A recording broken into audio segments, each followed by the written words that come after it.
Very good morning to all of you. Myself, Manoj Kumar Sharma, lecturer Commerce, Government Model Senior Secondary School, Mubarakpur. प्यारे बच्चों, आज मैं आपकी वार्षिक परीक्षा को ध्यान में रखते हुए लेखांकन विषय के प्रत्येक चैप्टर में से एक एक नंबर के जो क्वेश्चंस हैं वो लेके आया हूँ, जो कि आपके फाइनल एग्ज़ामिनेशंस के लिए काफ़ी हेल्पफुल होंगे। एक एक नंबर के क्वेश्चंस जो हैं वो बहुत ही महत्वपूर्ण होते हैं।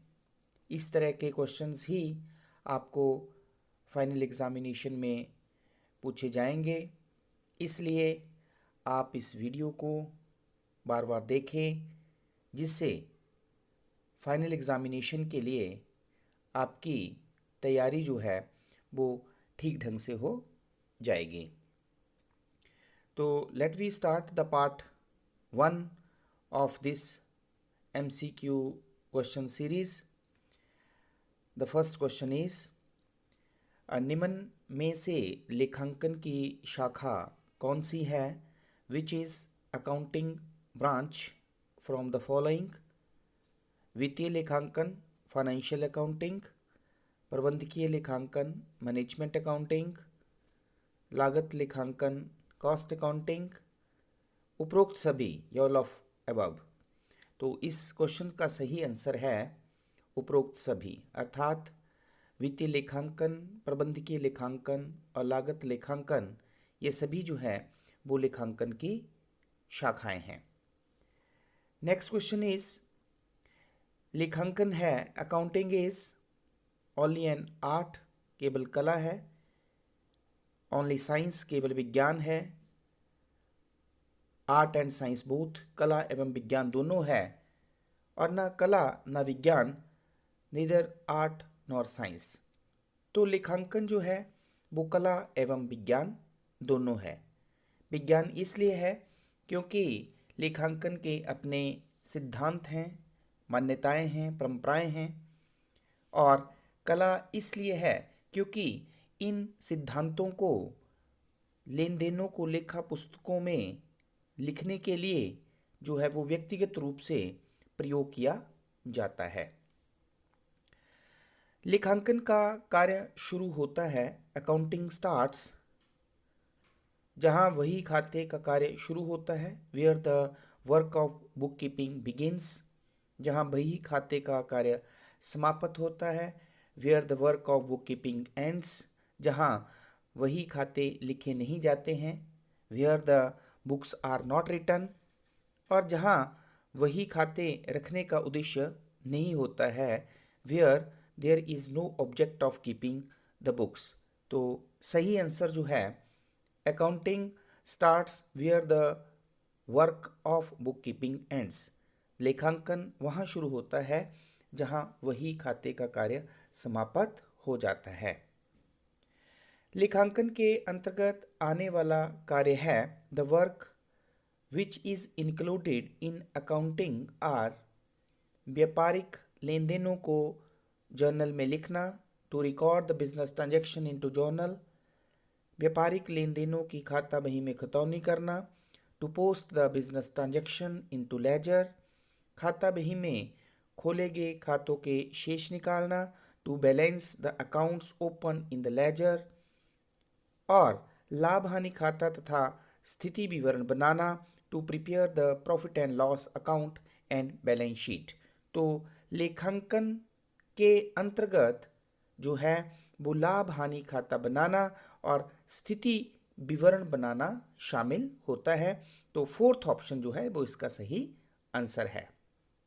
नेक्स्ट इज, पुस्तक पालन का अर्थ है, बुक कीपिंग मीन्स पुस्तकों को अलमारी में रखना, to keeps the books in an almirah, हिसाब किताब की पुस्तकों में व्यापारिक लेन देनों को लिखना, to record the business transaction in the books of accounts, व्यापारी द्वारा अपनी डायरी में लेन देनों को लिखना, to record the business transaction by a trader in his diary, और समस्त पुस्तकों को लिखना, to write all the books. तो सही आंसर जो है, the book keeping means to record the business transaction in the books of accounts. हिसाब किताब की पुस्तकों में व्यापारिक लेन देनों को लिखना पुस्तपालन कहलाता है। नेक्स्ट इज पुस्तपालन वित्तीय लेन देनों के मौद्रिक स्वरूप को लिखने की, पुस्तकों में लिखने की कला है। यह परिभाषा किसने दी है? The book keeping is the art of recording in the books of accounts the monetary aspect of commercial or financial transaction. This definition is given by Northcote, R.N. Cotter, R.N. Anthony और इनमें से किसी के द्वारा भी नहीं। तो नॉर्थकोट द्वारा जो है वो ये डेफिनेशन दी गई है कि पुस्तपालन वित्तीय लेन देनों के मौद्रिक स्वरूप को पुस्तकों में लिखने की कला है। लेखांकन की विशेषताएं हैं। The characteristics of accounting are अभिलेखन एवं वर्गीकरण, रिकॉर्डिंग एंड क्लासिफिकेशन, सारांश समरी, विश्लेषण एवं व्याख्या, एनालिसिस एंड इंटरप्रिटेशन, एंड उपरोक्त सभी, ऑल ऑफ द अबव। तो ये सभी जो हैं वो लेखांकन की विशेषताएं हैं। नेक्स्ट इज लेखांकन सूचनाओं के प्रयोगकर्ता हैं। The users of accounting information are व्यवसाय का स्वामी, द ऑनर ऑफ बिजनेस, विनियोगकर्ता, इन्वेस्टर्स, लेनदार, क्रेडिटर्स और उपरोक्त सभी, all of the above.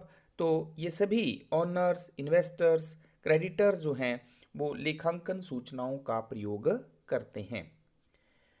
Next is पुस्तपालन में इन द बुक कीपिंग सभी सौदे प्रारंभिक पुस्तकों में लिखे जाते हैं। All transactions are recorded in the primary books. प्रारंभिक बहियों में खाता बही में खतौनी की जाती है। Posting is done in the ledger from the primary books. खाता बही के योग एवं शेष निकालना, total of ledger accounts and balance of those accounts are calculated, and उपरोक्त सभी, ऑल ऑफ अबव। तो पुस्तपालन एक ऐसी प्रक्रिया है जिसमें सभी लेन देनों को प्रारंभिक पुस्तकों में लिखना, फिर उसके बाद खाता बही में लिखना या खतौनी करना, और उसके बाद खाता बही में सभी खातों के शेष निकालना शामिल है। तो इसका सही आंसर जो है वो ऑल ऑफ द अबव।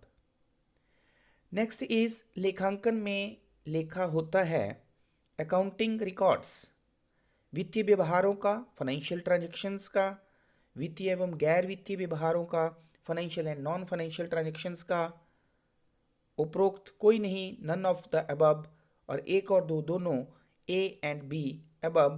तो लेखांकन में केवल फाइनेंशियल ट्रांजैक्शंस का लेखा किया जाता है। तो फर्स्ट ऑप्शन जो है वो इसका सही आंसर है। व्यावसायिक व्यवहारों की विशेषताएं हैं। The features of the business transactions are, आर्थिक क्रिया है, इकोनॉमिक एक्टिविटीज, व्यवसाय की आर्थिक स्थिति में परिवर्तन, change in the financial position of the business, परिवर्तन मुद्रा में मापने योग्य, change to be measured in terms of money, and उपरोक्त सभी, ऑल ऑफ द अबव। तो बिजनेस ट्रांजैक्शंस की ये फीचर्स होती है कि वो एक इकोनॉमिक एक्टिविटीज़ भी होते हैं और उनसे व्यवसाय की वित्तीय आर्थिक स्थिति में भी परिवर्तन होता है, और व्यावसायिक व्यवहारों उनको जो है वो मुद्रा में व्यक्त किया जा सकता है। तो उपरोक्त सभी इसका सही आंसर है। स्थायी संपत्ति है, द फिक्स एसेट इज भूमि एवं भवन, लैंड एंड बिल्डिंग, अंतिम रहतिया, क्लोजिंग स्टॉक, प्राप्य बिल, बिल्स रिसीवेबल, विनियोग, इन्वेस्टमेंट। तो इसका सही आंसर जो है वो है लैंड एंड बिल्डिंग। स्थायी संपत्तियां वे संपत्तियां होती हैं जो किसी भी व्यवसाय को चलाने के लिए लंबे समय के लिए जो है वो खरीदी जाती हैं। नेक्स्ट इज अमूर्त संपत्ति है, इनटेंजिबल एसेट इज पट्टे की संपत्ति, लीज होल्ड प्रॉपर्टी, ख्याति, गुडविल, विनियोग, इन्वेस्टमेंट, भवन, बिल्डिंग। तो इसका सही आंसर है goodwill. Intangible assets are those assets which can not be touched और सीन। ऐसी संपत्तियां जिन्हें हम देख नहीं सकते हैं, छू नहीं सकते हैं, ऐसी संपत्तियों को इनटेंजिबल एसेट कहा जाता है। तो इसका सही आंसर जो है वो है ख्याति। स्थायी दायित्व है fixed liability is bank overdraft, bank अधिविकर्ष, लेनदार, क्रेडिटर, दीर्घकालीन ऋण, लॉन्ग टर्म लोन्स, अल्पकालीन ऋण, शॉर्ट टर्म लोन्स। तो इसका सही आंसर है लॉन्ग टर्म लोन्स, दीर्घकालीन ऋण। स्थायी दायित्व या फिक्स लाइबिलिटीज वे लाइबिलिटीज होती हैं जिनका भुगतान एक लंबे समय के बाद अर्थात 1 वर्ष की अवधि के बाद किया जाता है। नेक्स्ट क्वेश्चन इज चालू दायित्व है करंट लाइबिलिटी इज लेनदार, क्रेडिटर, ऋण पत्र, डिवेंचर्स, भवन, बिल्डिंग, दीर्घकालीन ऋण, लॉन्ग टर्म लोन। तो इसका सही आंसर है लेनदार, क्रेडिटर। तो चालू दायित्व वे दायित्व होते हैं जिनका भुगतान 1 वर्ष की अवधि के भीतर करना होता है। तो क्रेडिटर्स जो हैं वो करंट लायबिलिटीज होते हैं। नेक्स्ट इज व्यापारिक कटौती है ट्रेड डिस्काउंट इज भुगतान प्राप्त करते समय दिया जाता है, allowed at the time of receipt of payment, माल बेचते समय दिया जाता है, allowed at the time of sale of goods. भुगतान प्राप्त करते समय तथा माल बेचते समय दोनों ही दिशाओं में व्यापारिक कटौती दी जाती है, allowed at the time of receipt of payment and sale of goods in both cases. उपरोक्त किसी भी दशा में नहीं दी जाती, not allowed in any above cases. तो इसका सही आंसर है माल बेचते समय दिया जाता है, allowed at the time of sale of goods. तो व्यापारिक कटौती वह छूट होती है जो बिक्री को बढ़ाने के लिए ग्राहक को माल बेचते समय दी जाती है। नेक्स्ट इज आहरण माना जाता है ड्राइंग इज ट्रीटेड जब व्यापारी अपने निजी खर्चों के लिए व्यापार से राशि निकालता है, when trader withdraw the amount from business for personal use. लेनदारों के लिए राशि का प्रयोग, use of amount for the payment to creditors. संपत्ति के लिए राशि का प्रयोग, use of amount for the purchase of assets. कर्मचारियों को वेतन देने के लिए राशि का प्रयोग, use of money for the payment of salary to the employees. तो इसका सही आंसर है फर्स्ट ऑप्शन। आहरण जो है जब कोई व्यापारी अपने व्यक्तिगत या निजी खर्चों के लिए व्यापार से राशि निकालता है तो उसे ड्राइंग कहा जाता है। नेक्स्ट इज व्यावसायिक इकाई अवधारणा के अनुसार according to business entity concept व्यवसाय के स्वामी को व्यावसायिक इकाई से पृथक नहीं माना जाता है। Business is not treated as a separate unit from its owner. व्यवसाय के स्वामी को व्यावसायिक इकाई से पृथक माना जाता है। Business is treated as a separate unit from its owner. व्यवसाय की अवधि 3 वर्ष होती है। The period of the business unit is for 3 years। व्यवसाय की अवधि 5 वर्ष होती है। The period of business unit is for 5 years। तो सही आंसर जो है इसका है ऑप्शन नंबर 2। व्यवसायिक इकाई अवधारणा के अनुसार व्यवसाय के स्वामी को व्यवसायिक इकाई से पृथक माना जाता है। नेक्स्ट इज चालू व्यापार की अवधारणा के अनुसार व्यापार चलता है in accordance with going concern concept. A business is considered as having सीमित जीवन काल, अ लिमिटेड लाइफ, लंबा जीवन काल, अ वेरी लॉन्ग लाइफ, अनिश्चित जीवन काल, एन इनडेफिनिट लाइफ, 20 वर्ष जीवन काल, 20 years लाइफ। तो गोइंग कंसर्न कंसेप्ट के अनुसार चालू व्यापार की अवधारणा के अनुसार व्यवसाय का जीवन जो है वो अनिश्चित होता है, इसलिए इस क्वेश्चन का जो सही आंसर है वो है third option, an indefinite life.